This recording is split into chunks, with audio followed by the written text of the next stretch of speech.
All right, good evening and welcome to Sunday Evening Coffee. I'm Brian, and sitting right across the table from me tonight is my beautiful wife, Crystal, back from Africa. Say hello to the people, babe. Jumbo.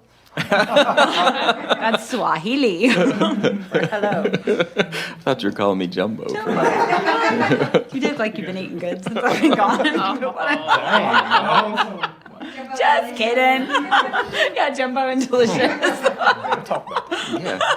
I lost We'll 3 discuss it pounds. afterwards. Okay. You was on that treadmill. No, I wasn't. I haven't been to CrossFit in 2 weeks. And tonight, in the corner at the kitty table, are Jason and Jennifer Zach. Lean down and say hi to the people.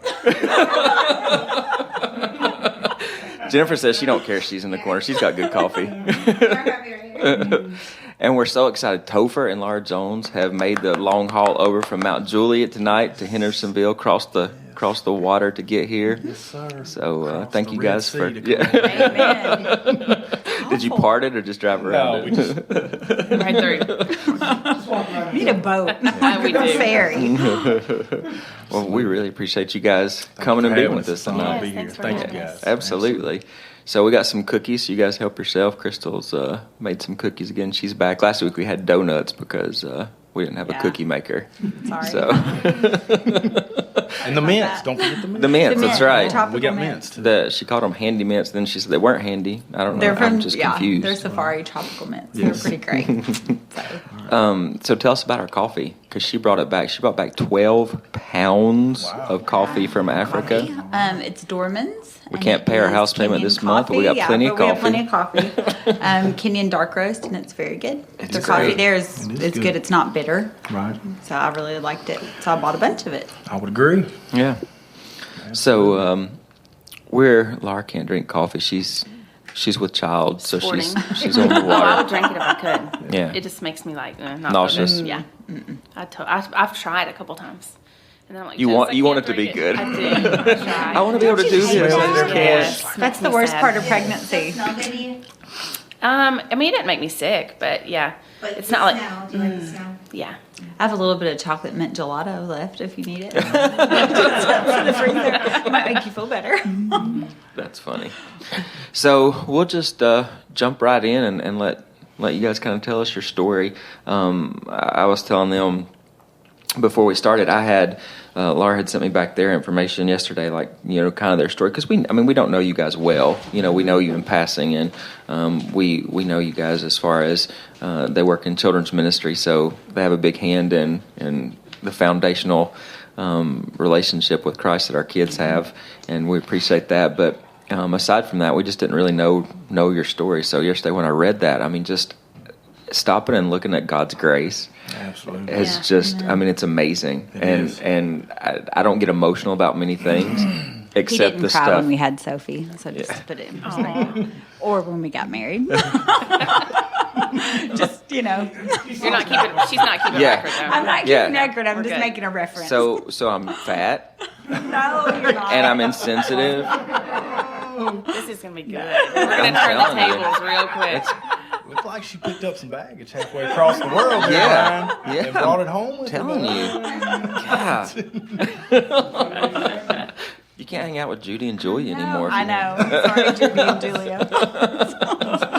Oh man, so yeah, just jump in and you guys kind of walk us through your story and where you've come from and where you're at today. Okay. I'll start off, I guess. Yeah. You can, yeah. I'll turn it. Go for it. You got the mic, but it's all you. I was born and raised in church, Brian. All my life, my parents, every time the doors were open, they had us in church. So I had a good foundation. Belief in God was never an issue for me. That was never a bridge I had to cross. But it was the fundamental biblical belief that I never got to. There was an understanding, there was a knowledge of God always, but the relational part of it, that aspect was never there for me. Of course, like half of America, probably, I made a decision at 7 years old, walked the line. And there was no fruit from that ever. And when it came time, there was a time in my life where I began to develop yokes with some influences that I shouldn't have. And that's when things really started to crumble in my life. 14, 15 years old. Of course, I don't know if do you guys know my brother, Brian? Yeah. Y'all know Brian? He was Know of him. I don't know. Yeah. Right. Well, he he, big brother. I mean, he was the man to me, and I looked up to him a lot. And there had been this stereotype developed of the Joneses, and I felt I had to follow in those footsteps, and it led me down a path. Little did I know that was going to take me for a whirlwind for about a decade of my life. So, and we could get into a lot of those aspects. There was a lot of things that went on during that time. And to be honest, I wouldn't take it back for anything in the world. Looking back, like I said, my story was written before I was formed in the womb. Amen. And the Lord knew what was going to come about. He knew the decisions I was going to make.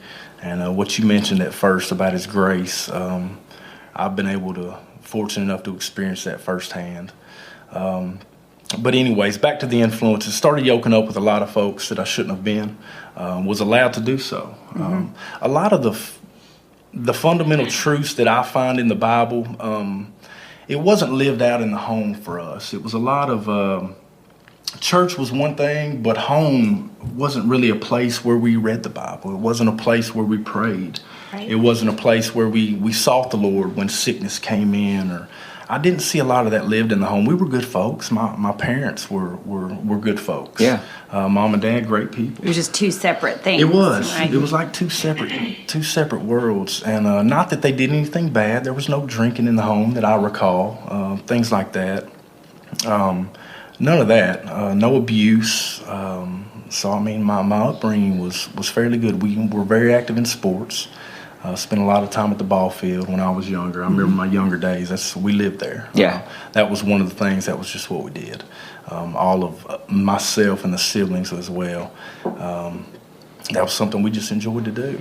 But that was where a lot of those relationships developed over time, actually. And was allowed to stay at certain people's homes. And I saw how the enemy, looking back over the years, really gained access to my life through drugs and alcohol. Two of my best friends, actually, growing up, one of them, his dad was an alcoholic. And the other one, of course, got involved in the marijuana. And it just skyrocketed. Within 2 years, from 14 to 16, I went from junior high basketball player, made the high school team, great GPA in 10th grade. That summer, it just really toppled for me. Yeah. Began to get into some heavier things, LSD, started smoking crack at the age of 16, got really bad off on it, started stealing from the family, was in and out of the home at age 16, and really had no reason to live that way.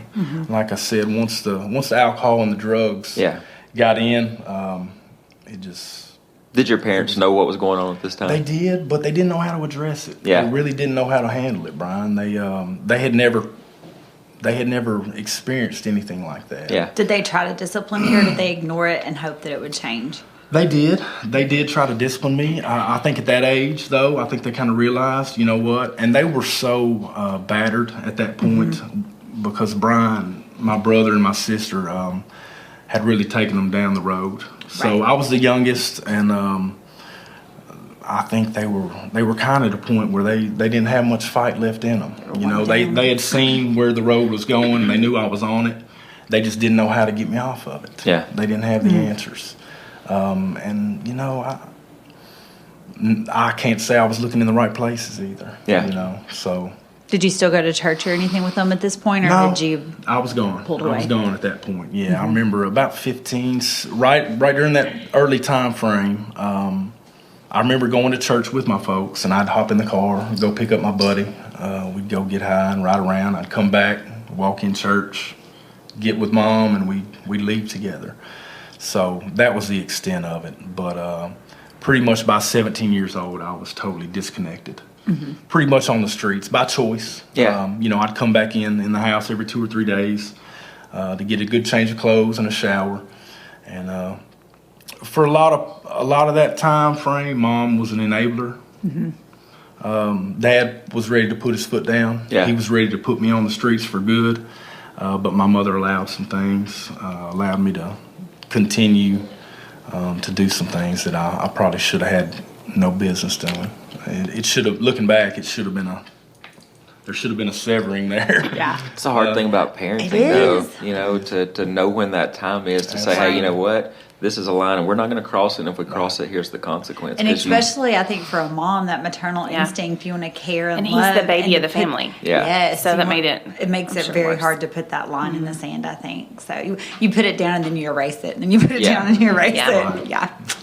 Well, I think it boils down to, looking back, for me at least, something I've learned from that is, just to trust in the Lord. To really say, you know what, I've prayed over my children.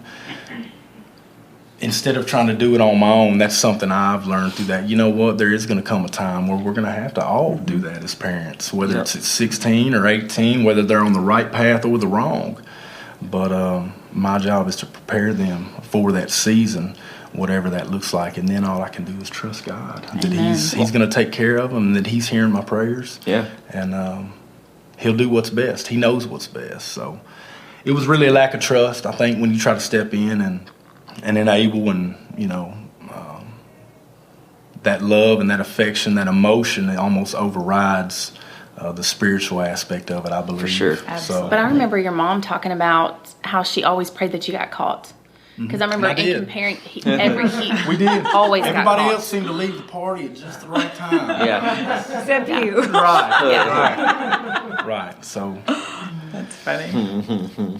So that moved into some other things, and it's 16. Brian, to be honest with you, looking back, and I've run into. It's funny. I had a coworker, an old friend from high school, that started working with us about a year ago, and he'll tell stories, and it's almost like an area of my life that's been almost erased from me, Brian. It's hard for me to even walk through it sometimes. I've sat down and put it on paper several times, but it's hard for me to recall some of those things, and I thank God for it. Yeah. But, just remembering long enough to learn from it and know, you know what, I'm looking forward. Move that on. rear view mirror is about that big, and, I'm trying to stay focused on what's ahead. So, but gosh, that took me into in and out of high school, got kicked out several times. So I was supposed to graduate, went back.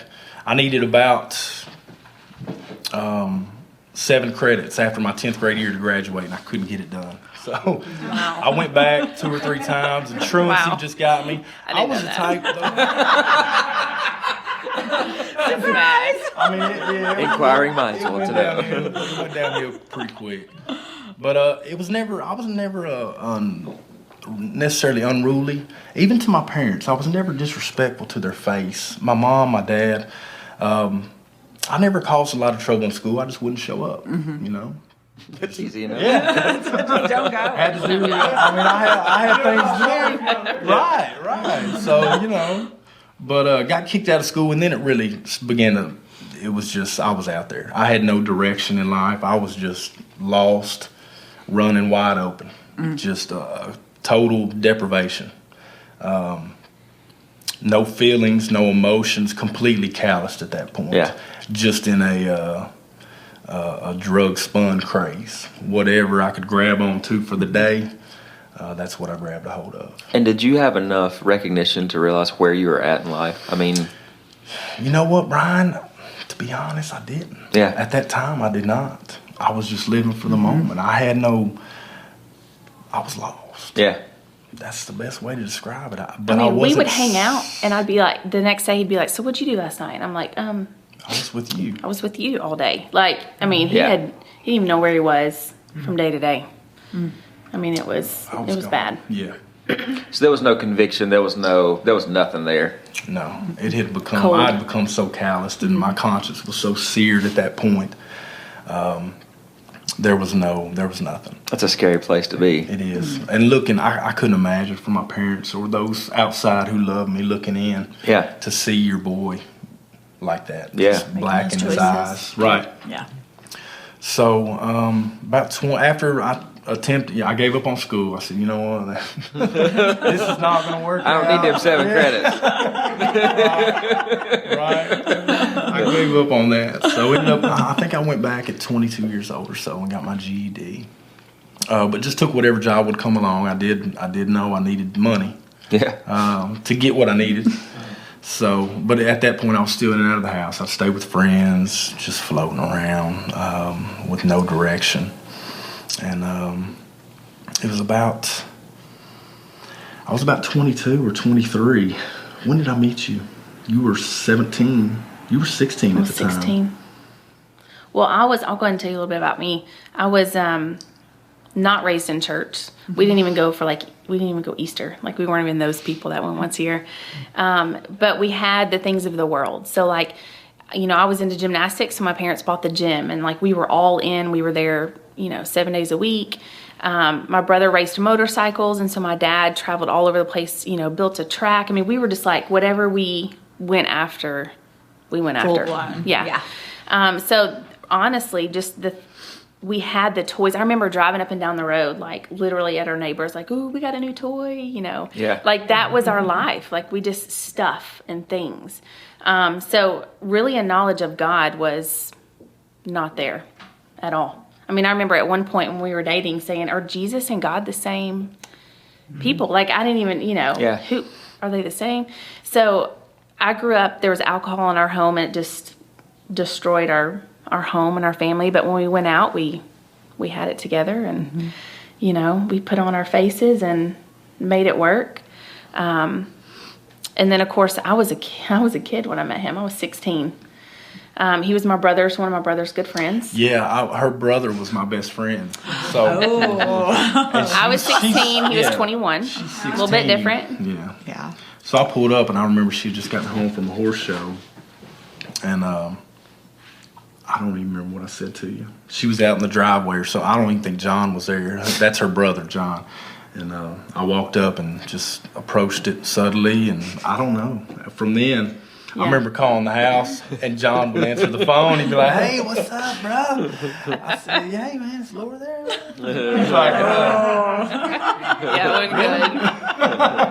So go ahead, baby. That was funny.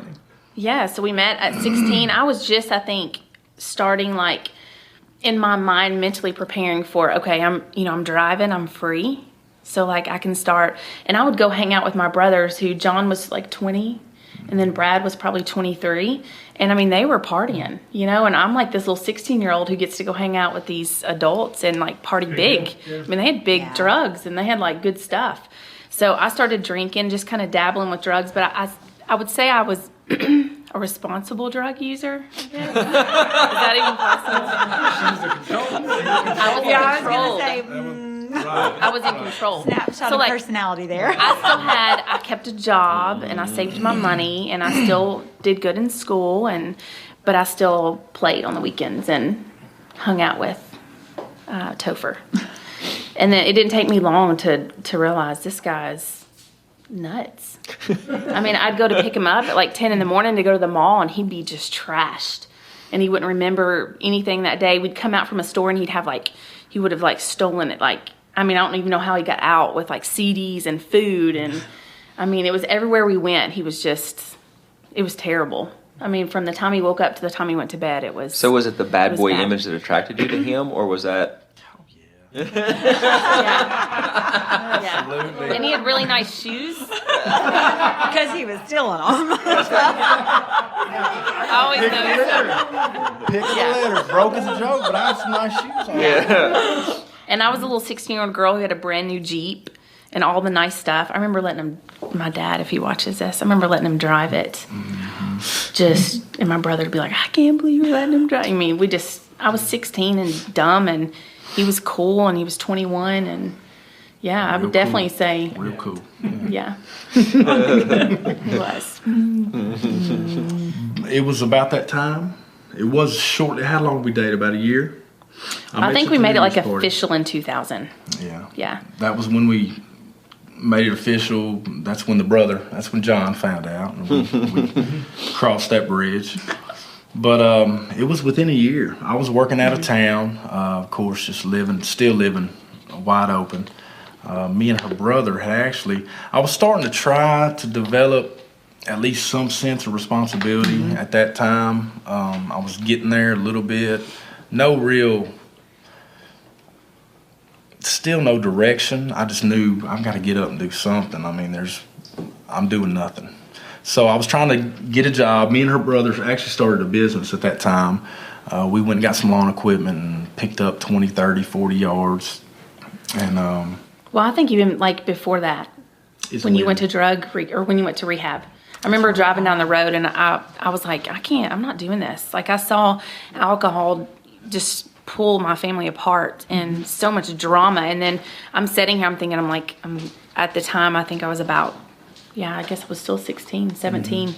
And driving down the road, I remember exactly where I was. And I was like, we got to talk. I don't think this is going to work. And as soon as I said that, he said, I've been thinking, I think I'm going to go to rehab. And I know that was a time I wanted to give up. But then when he said, hey, I'm going to go to rehab, I thought, well, maybe there's a chance. And right. So obviously stuck around for that. And you were in there, I don't know how long. Just about 90 days, I think. But I was done. I was done with that scene. Yeah. I was done living that way. I was at a point where I was taking, my body was starting to shut down, really. I couldn't What clicked for you? What made you go, okay, you know what, I can't do this? It was physically. Yeah. I remember physically trying to write. I was filling out a job application. I couldn't even write. My hands. Gosh. I was taking 20, 30 Valiums a night. Oh, my God. Staying up and maintaining. The tolerance had built up so much. Yeah. And that's when really it was the physical aspect Yeah. that triggered me. I got to do something. I can't imagine how scary to be an early 20-something-year-old man who is healthy and Right. all of a sudden Right. you realize that the drugs have impacted you like that. They were totally shutting me down. So I did, and I didn't know at that time really what God was doing. But at that time, when I got in rehab and my head cleared, that's what it took for him to be able to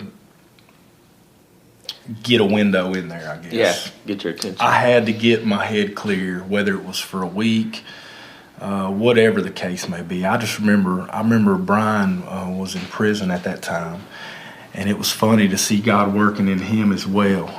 The prayers that my parents had prayed had begun to manifest.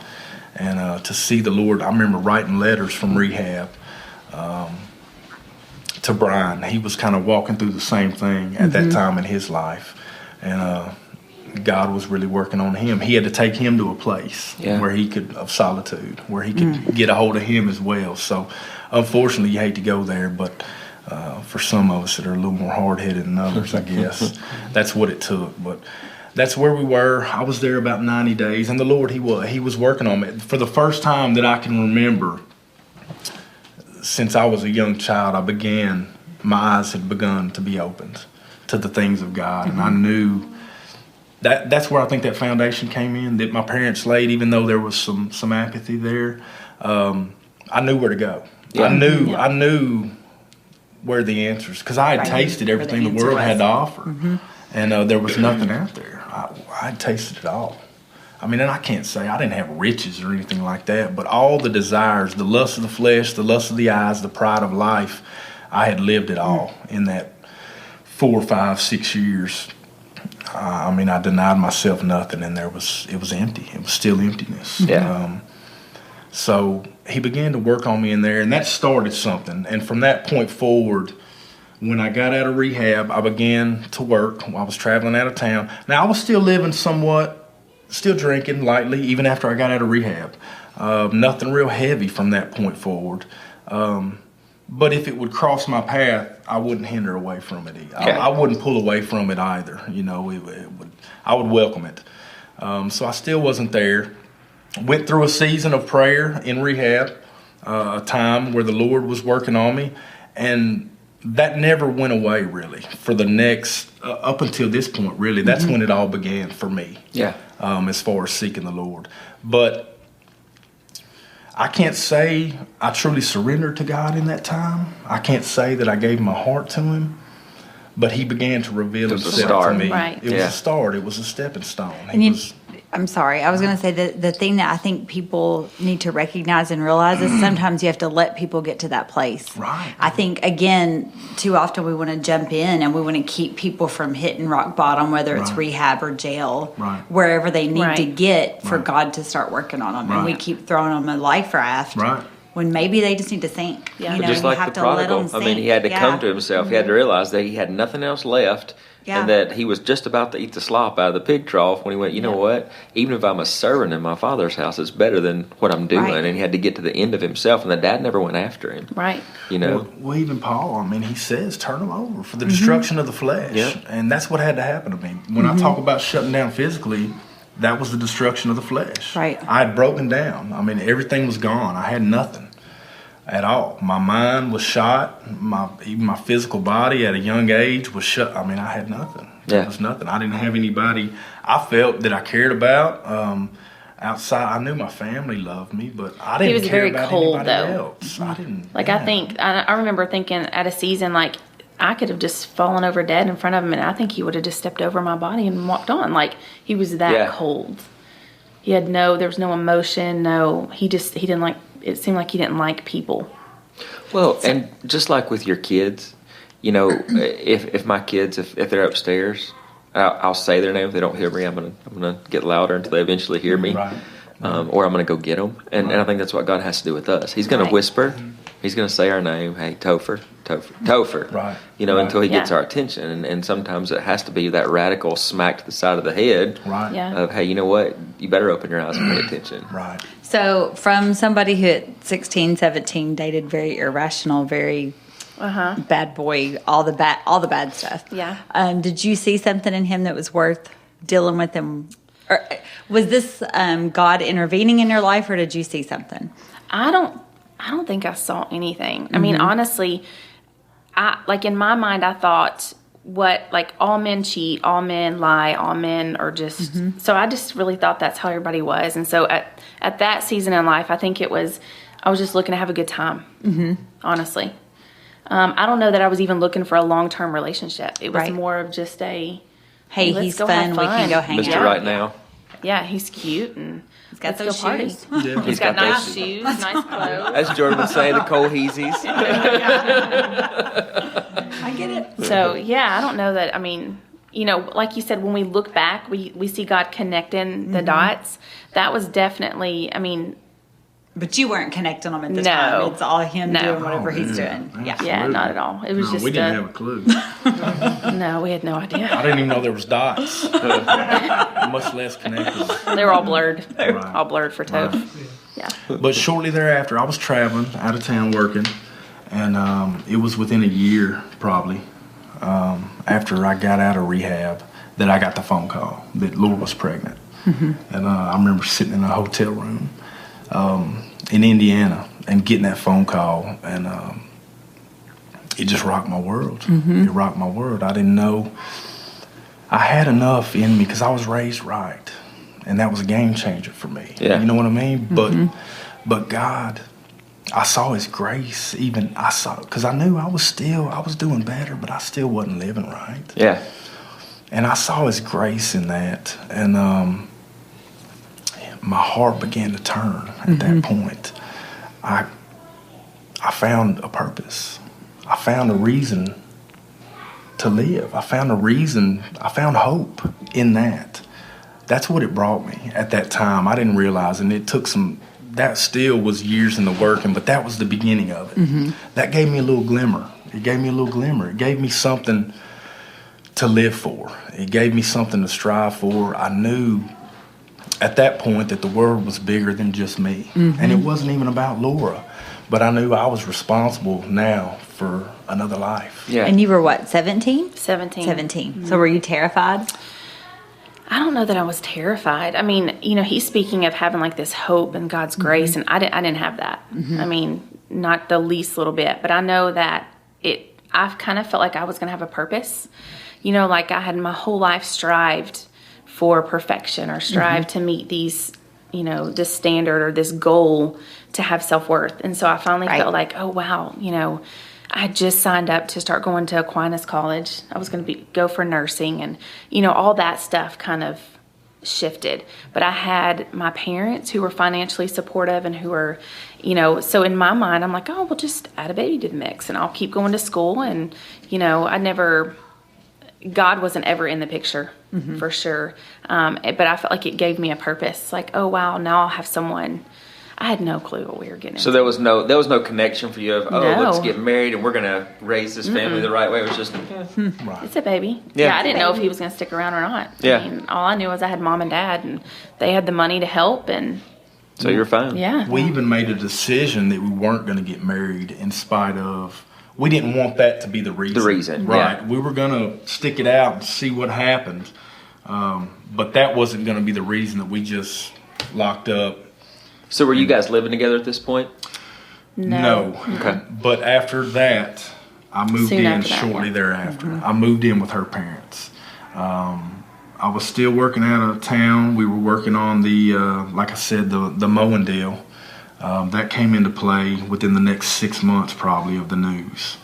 And her parents allowed us to move in. But at that point, God was really it really began to move light speed. I mean, he was moving For at you. that point On in you. my life. Right. Yes. I mean, that year before Josie got there,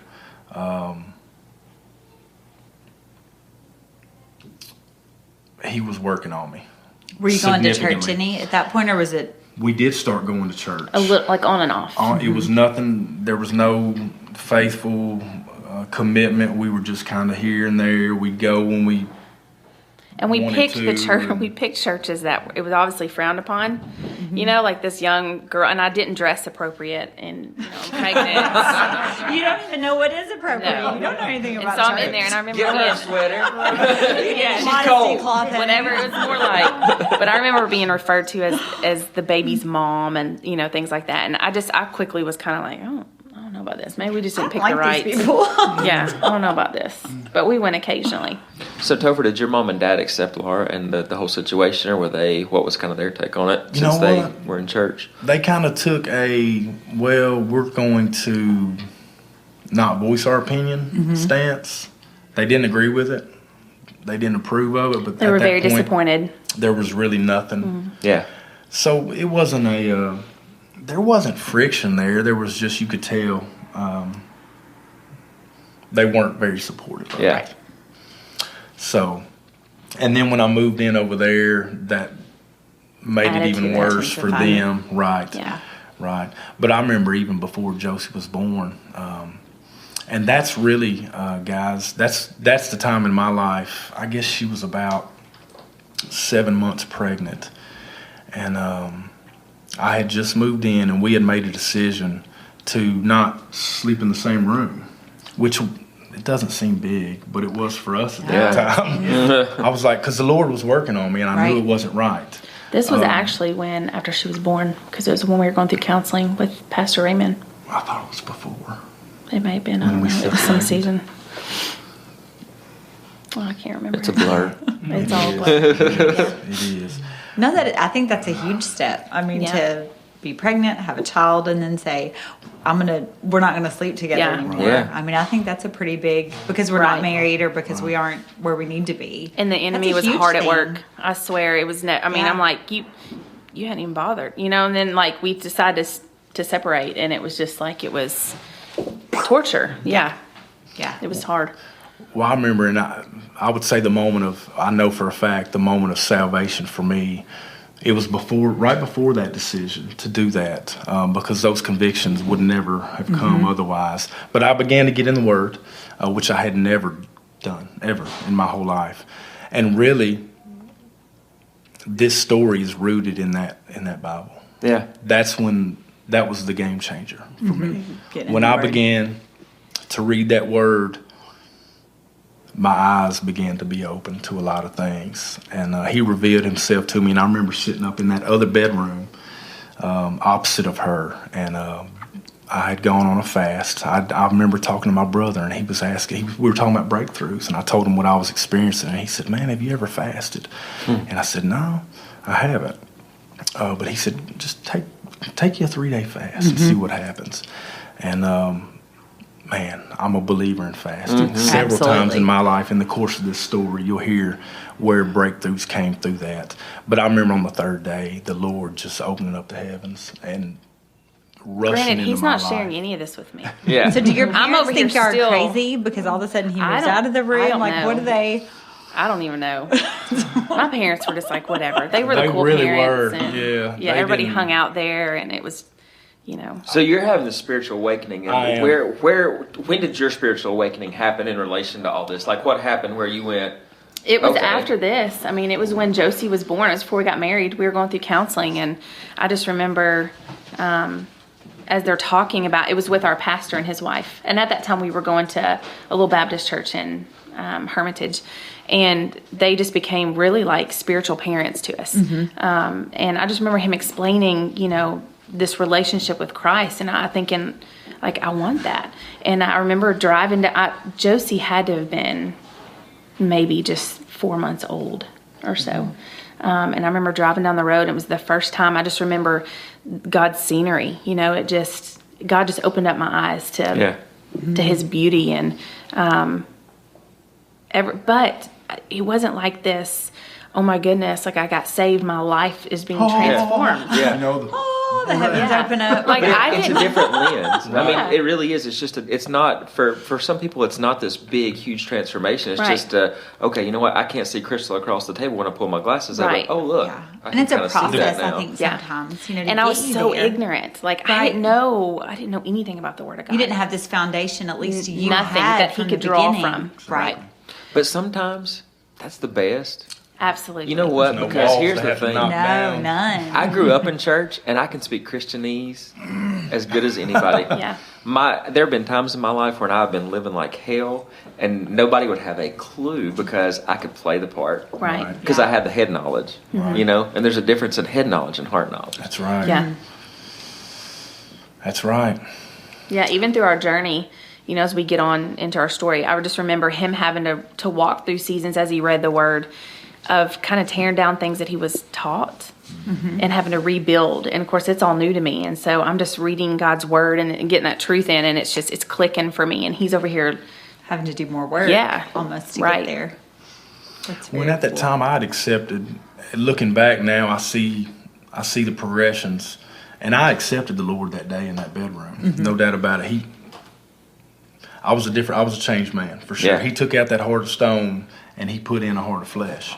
Because I remember running down that little Baptist church with my hand, during worship, and they think I'm nuts. Who is this guy? He did. I didn't know I what thought he was was going nuts. on. Baptized or Yeah, something. I remember I was the like, what's pastor's wrong wife. with He's like, him? "Wow, your countenance has changed." I said, "The devil can't touch me right now." I'm running around just wired up. They're like, "Yeah, man, it's a Pentecostal guy." I didn't know what was going on, but you could see the whole church would grab it. They're like, it lit them up. Everybody looking back, they're like, "Man, look at this guy." But God, And he's still the same. even over, He's still like that. I invited the Lord in as Savior, but I hadn't made him Lord of my life yet. So that led up to the next couple of years, I guess. But we had Josie 6 months after Josie was born, and my heart was just turned to Josie. The first 6 months of her life, as far as the calling of a father, the family, which is what you guys are focused on, man, it was there from the beginning. I had a passion for that little girl. She changed my life. And I remember she was going to school, and for the first 6 months, probably of Josie's life, I was at home a lot with her. Got to spend a lot of time with her. And were you just going to school? Were you working part-time? I may have been working part-time. I was gone a lot. Yeah, and our yards were scattered, so I'd go work a little. But we take care of Joe's. 6 months in, we decided to go ahead and get married. We had kind of weathered the storm there, and she can tell you a little bit about that. As far as, and I think the question you asked earlier, until Christ came into my life, you asked her if there was anything she saw in me. I think that's where she probably started to pick up on those things that she wasn't familiar with. She began Right. to- Well, at that point, I saw something in him that I wanted, but I couldn't put my finger on it. Like, I didn't know what it was. I just knew it was something I wanted. But I was still very broken, and I wasn't in the Word. I was just going to church. I wasn't, we were connecting with families, which was huge, with other godly families in the church, which really probably saved our marriage more than I could even count. But just great families and learning from them. So I felt like he's still like this, where he's almost like I don't need. It's not that I don't need people, but I just need God's word. Yeah. That's all I need. And I'm more like, I need to learn. I need to talk to this person. If I want to know how to be a better mom, I need to find that mom that I can pull from. And so that was really a season that was huge for us as we connected with families and learned. And they were all at a season, ahead of us. So just being able to learn from them how to do this marriage thing, because we lived with my parents for a little bit, and then we ended up buying our first house, and that's a whole nother journey, it's a whole nother journey. I'm like, wash and dry clothes, stick them in a basket, and Topher's like, what? You just leave them in a basket? I'm like, well, yeah. You just What's wrong with the basket? Throw them in the dryer. I mean, that's the stuff we fought over. I remember fighting over. My mama folded these all the time. He was out. Never a basket of laundry. What is going on? He was out running the streets at 21 years old, and he'd come home, and his mama would have his stuff ironed and hung in his closet. I mean, heck no. Like, she was, and she still to this day. I mean, she presses everything, and like, she's so good with laundry. And I grew up where we all were like, nah, we ain't doing laundry. Yeah. So, yeah. I remember looking at her before, when I asked her to marry me. I remember looking at her, and there was enough conviction in me that she saw. I said, you only do this one time. Mm-hmm. I said, I'm going to ask you. And once we do this, that's it. There's no, yeah. And I think that really resonated. Actually, I think we were headed back from a strip club. Yeah. Actually. Yeah. And we were in the car, I guess a week before we got married. And nobody was in their right mind. And he was like, look, we're going to do this. Don't ever pull up that word divorce. Don't ever say it. Don't mention it. So either you marry me or don't marry me. But don't bring it up. And I think I remember taking my ring off and being like, you're crazy. But once we like sobered up, and so I think it was good. Yeah. So even at that point, you can see, Brian, we're at a strip club. So we still weren't. Savior, but not Lord. Yeah. There was a process. Big difference. There. It is a process. I want to do this. I think there's still a lot of good stuff left, and so I want to break this up into 2 parts. So we're going to take a pause, and we're going to end this and be part 1, and we're going to come back in just a minute, and we'll finish recording part 2. So you guys listening out there, stick with us and come back next week and listen to the second part of Topher and Laura's story, and we'll jump into getting married and to where they're at today. So you guys stick around and come back to Sunday Evening Coffee next week, and we will see you next week. Thanks so much.